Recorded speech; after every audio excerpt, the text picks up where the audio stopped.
Hey, panic time. Welcome back. I have Allison Gordon with me right now. She is the CEO of 48North Cannabis Corp, trades on the TSX Venture under symbol NRTH. Allison, thank you for joining me today. Thank you for having me.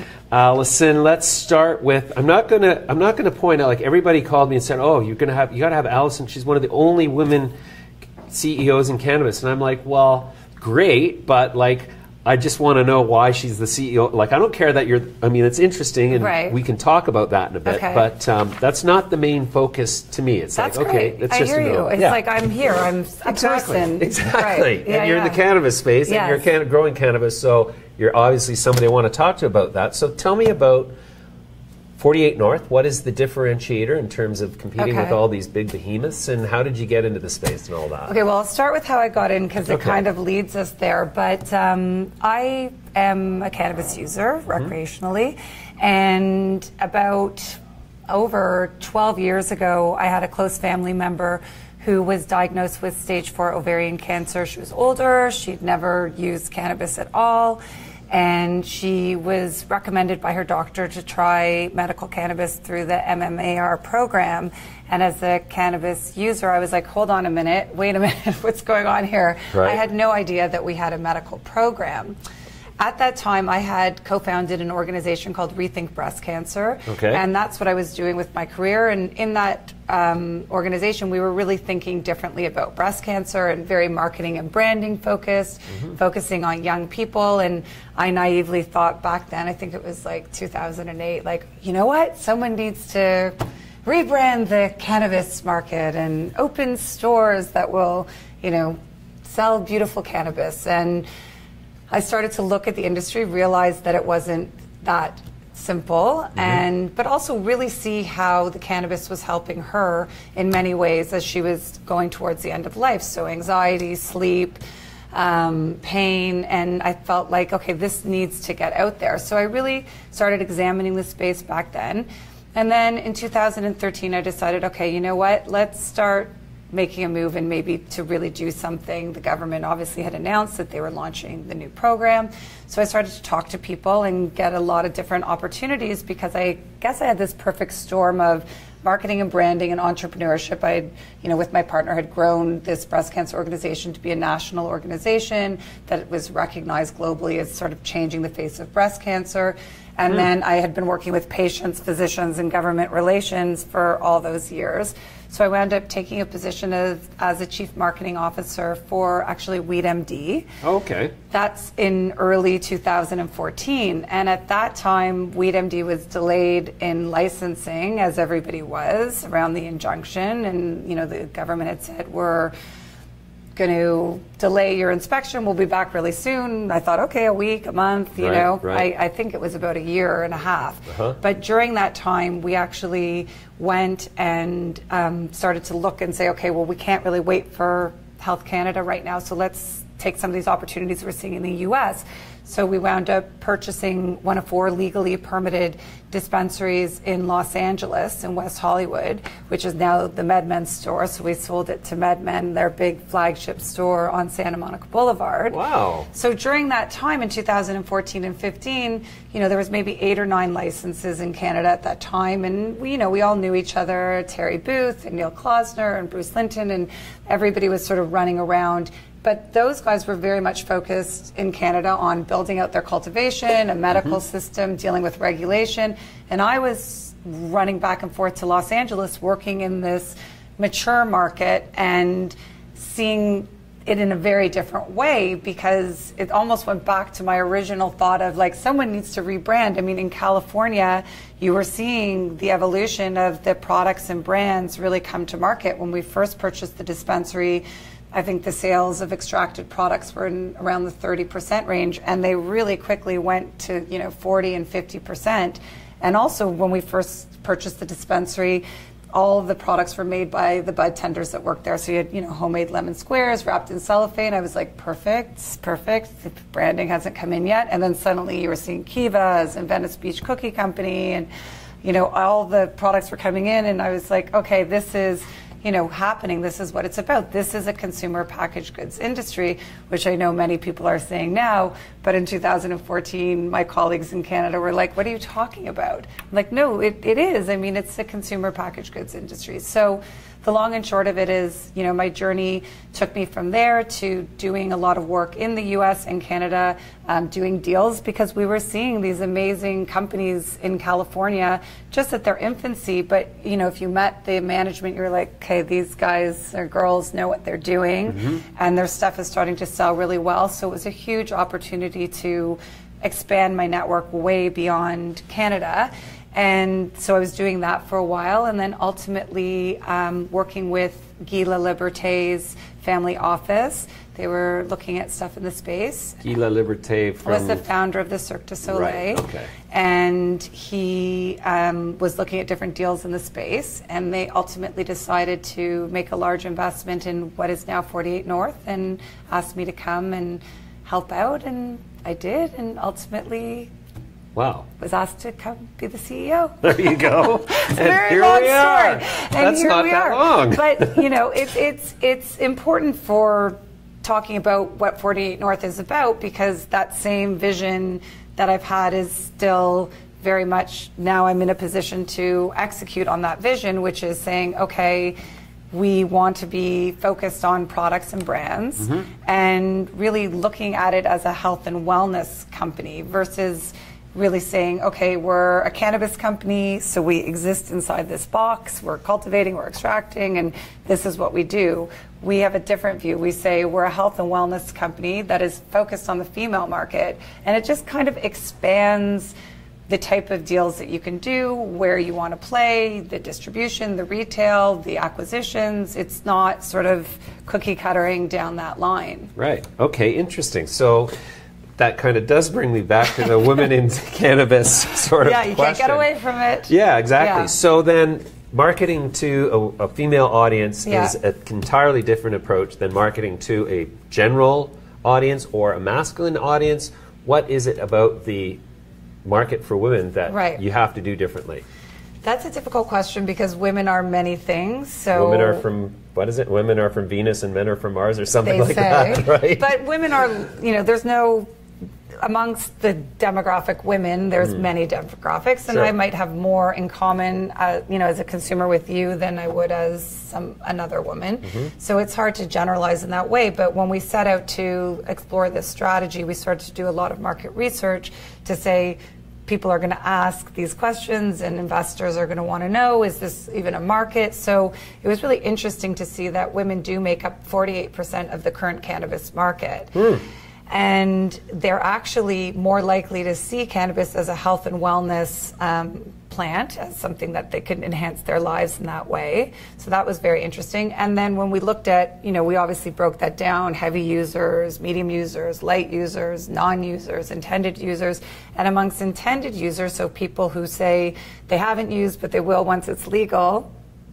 How big many is that people, market? I'll get you those numbers afterwards. That's really, like, when I think about the number of people who are waiting for it to be legal before they try it, I always thought, well, I've got to think that's a really small number, because no, really, because I've always thought, the idea, the rebelliousness inherent in trying marijuana despite its illegality is part and parcel of the kind of person it typically attracts, and is really representative of the membership of the culture of cannabis. Which is makes it a really fabulous group to market to. Just joking. They're not into joining and anti-authority. It's like the best consumer you could want. No, but truly, I mean, what I was going to say is women are actually made up a larger percentage than men of people who intend to use when it's legal. But to answer what you're saying, I think it's interesting, because cannabis users often stick together or know other cannabis users, so it would seem to you like it's all around, and what couldn't, if you wanted to try, you just could. But if it's really not in your world and it's not something you've tried, it probably isn't necessarily something you feel comfortable going into the black market or doing those things. So I think that's where people say, when it's legal and they can go into a store, there's a trusted source, they're getting it from licensed producers who are regulated, that makes them feel more comfortable. Sure. Yeah. Sure. On a recreational side, but even on a medical side, I mean, to me, it's, you know, I've talked to a lot of doctors about cannabis, and increasingly more of them are sort of ejecting the old attitude of this is not a medicine because we don't know enough about it, and I've focused more on the doctors who are early adopters who are now advocates for cannabis as medicine, and in many cases are leading researchers in the space for different things. And the consensus seems to be, without exception, that there is so much potential in this plant for just good health, thanks to the endocannabinoid system. Yeah, the endocannabinoid system for sure. And all the knowledge around that we're gaining around the terpenes, around the entourage effect. I mean, we've got a big focus on THC and CBD, and for us, those CBD products are definitely very, very interesting. I mean, it's the fastest growing products in the US. It's huge. The skincare and the cosmetic and all of that around the CBD is amazing. But I'm excited as we start to see the other cannabinoids that we'll discover and understand how it all works together. I mean, with Epidiolex being approved by the FDA in the US, you know, for epilepsy or some forms of epilepsy, it's really that legitimacy is coming, which is awesome. Sure. Yeah, I had a guest who was producing cannabinoid products for health, animal health. Which, for sure. Which, you know, I have 2 dogs, and so my first dumb question, which I specialize in apparently, was, so why would I want to get my dogs high? And he just said, it's not about getting your dogs high, it's about the homeostatic effect of cannabinoids through the endocannabinoid system that exists in all living organisms, apparently, which I was, you know, I'm always so easily surprised and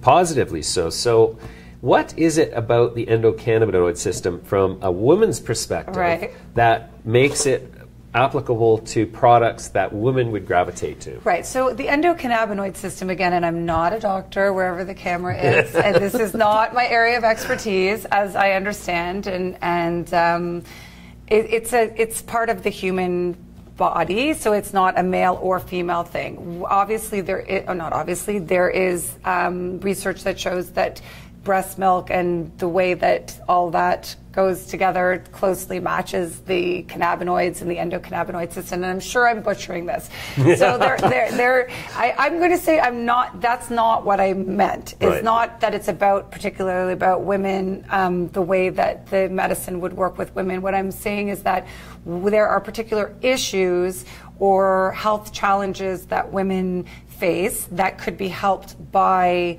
cannabis and the cannabinoids. So, for example, we know that CBD is anti-inflammatory, it helps with pain, and is used for things like arthritis, etc. So when you think about something like menstrual cramps, we're very interested in saying, okay, what can we create? What type of supplement? What type of cream that you could potentially rub on your belly that could help with menstrual cramps? So it's not necessarily, as you're saying, like how the cells react to the cannabinoids. It's really much more about taking what we know and applications that it's already being used for and saying, let's use and come up with ways to address products that women would really be interested in. And not just medical. Like if you think on the recreational side, if it's the case that women might need to be more discreet because they have, their children around, it might be a smaller vape pen, it might be something that doesn't smell. I mean, it might be something that's dosed differently. So it's not necessarily, of course, we want to look at the science, but as intricately as you're saying, it's more thinking about what are the ways that women want to use and consume cannabis. And for us, we want to be that trusted voice for women because research has also shown that women feel less comfortable coming out and acknowledging that they use cannabis. And so can we create that safe space, educate women, let them feel comfortable to say, okay, I know people are talking about this, but what really is CBD and how would I use it and how might it replace something that I'm already using? So for us, it's building out those platforms to be able to have that relationship with women in Canada to ultimately be able to help them know which products they're going to want and where they can get them. Okay, and that's very interesting because it's now almost any second, 4:20. Look at that clock up there. Okay. At 4:20 in each of our shows, we talk about we actually usually show, but we don't have anything to show today. Right. But we talk about an exciting new product in the cannabis space that most of our viewers probably might not yet know about. So much pressure. Do you have one that you know that we can discuss? Well, I have a ton of them, in fact. Okay. But I wanted to ask you. You're the guest. So, what cannabis product that, thanks to the deprohibition, legalization of cannabis, medical, recreational, what product excites you most in the whole cannabis universe? Oh my God, this is like the most difficult question. Okay, I'm going to talk about one category and one product. Is that okay? Absolutely. So I've kind of alluded to this already, and I'm really excited about the skincare and cosmetics, which I'm not going to say more. Okay. There's so much going on around that with regards to not just for arthritis and the things we were saying, but also using some formulations, and this is something that we're working towards a lot as well, on anti-aging and under eye bags and cosmetic, and so I think that's going to be really game-changing. I mean, Vogue magazine, Vanity Fair, have many others, New York Times have said CBD will be the next big skincare ingredient, so I'm excited about that. That's not as technologically innovative as what you're speaking to, but actually someone was just in the office, I won't say who, and they had this really cool vaporizer that has an app on your phone, and you sort of, when you set it up, you, I guess, suck on it so it can measure how strong you pull, and then you can actually set the dial for dosing on your phone, and you suck, and then it will just stop automatically at that place. And I know. I'm exactly as high as I want to be right now. Not one iota too high. Well, it's like, the thing is, across the board in all of our research, both men and women, old and young, all sorts, everybody, the one thing that runs consistently across the board is everyone says they want to be able to control how they're going to feel. And that makes sense. I mean, nobody's like, hey, I don't want, I want to be out of control. So that's what's exciting about the technology, is you can start to figure out what it is, And for us, we're growing some very unique genetics as well, because we have a partnership with a company in the Netherlands, so an exclusive partnership, and we were able to bring in seeds from the Netherlands through Health Canada, through our import license, and we've been phenotyping those, and we're about to be in full production at our facility in those on those genetics. And to me, that's also part of the excitement, is bringing in genetics, being able to phenotype and figure out what the Canadian market wants, and be able to expand that offering. Okay. We're just about out of time, so I'm going to ask you, you've got 40,000 square foot building capable of producing 2,500 kilograms of cannabis per year. That's phase one, I'm assuming? Yes. And you have 200,000 square feet of production space planned, and you're going to produce 40,000 kilograms of, I mean, I read this. Well, everything in our industry changes constantly. Right. So really, the cultivation, I'm sure many people have talked about this on your show. It's like, it looks like there'll be an oversupply, and right now there's an undersupply. I mean, one of the beauties, you started to ask this question before, how do you compete against these big guys? And it's definitely challenging, but one of the things that is great is that we can look and see as regulations come out and actually make decisions based on regulatory, fact, not let's speculate here, and then we've now built a $20 million indoor grow, and now there's outdoor grow. So the interesting thing is our facility is on 800 acres, and much of it's irrigated. So yesterday when they were talking about the outdoor grow, we were like, this is awesome. For us, because what we're really trying to do is build those future products and brands, as I said. So the input for extraction doesn't need to be indoor grow. That would be crazy. And you can see in Colorado now, we just had people at our office yesterday, and the prices are just completely dropping, and people are very concerned about the indoor grow there, because the dispensaries actually aren't differentiating by price for indoor and outdoor, which is quite problematic. So when you're dealing with creating extracted products, you really are looking to greenhouse or outdoor. I mean, Canada outdoor, you're not going to get that many seasons, but the greenhouse and outdoor are obviously a lot cheaper, and when you're extracting, you're really just taking out the cannabinoids. So for us, that's a big part of it, is what is the best, cheapest way to create a quality product and be quite innovative in that space. So that's how we compete. Wow, that's fantastic. All right, Allison, we're going to have to leave it there for now.